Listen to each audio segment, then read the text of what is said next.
फक्त काही मिनिटात तयार होणारी गरमागरम मॅगी.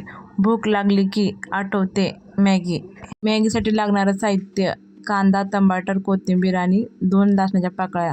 आपण इथं गरम करायला पाणी ठेवलं होतं आणि तेल घेतलं आहे. त्याच्यामध्ये लसूण घातलेला आहे आपण, त्याच्यामध्ये जिरी, कोथिंबीर, कांदा टाकलेला आहे आपण. त्याच्यामध्ये थोडंसं मीठ घालायचं आहे, कारण की आधी पाण्यामध्ये मीठ टाकलेलं असते. थोडं टमाटर घालायचं आपल्याला त्याच्यामध्ये. थोडं मिक्स करूया.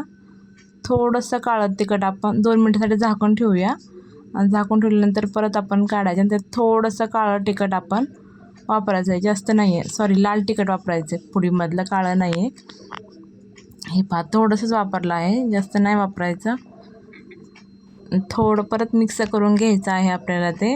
आणि त्याच्यामध्ये आपल्याला जी मॅगी मसाला आहे ना, ते त्याच्यामध्ये टाकायचं आहे. दोन्ही पुड्या मॅगी मसाल्याच्या त्यात टाकायच्या आहेत आपल्याला. हे पहा, आपण मॅगी मसाला टाकला आहे दोन्ही पण.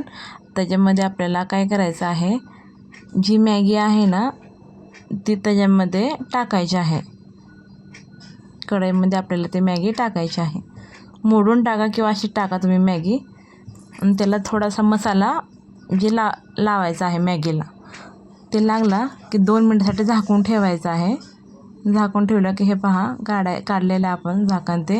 हे पहा, मॅगी थोडंसं लागला आहे मसाला. त्यात आपण जे गरम पाणी केलं होतं ना, ते गरम पाणी आपल्याला मॅगीत वापरायचं आहे, ज्याने की खूप चव लागते. अशा पद्धतीने एकदा नक्की बनवून बघा मॅगी, तुम्हाला बी खूप आवडेल खायला. हे पहा,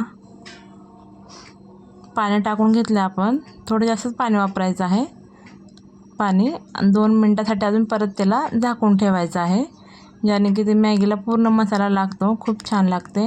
गरम पाणी करून टाकल्याने खूप चव लागते मॅगीला इथे. हे पहा, आपली मॅगी झालेली आहे. प्लेटीमध्ये आपण काढूया. व्हिडिओ आवडला तर लाईक शेअर करा आणि कमेंटमध्ये सांगा कशी वाटली मॅगी. एकदा अशा पद्धतीने मॅगी करून पहा. धन्यवाद.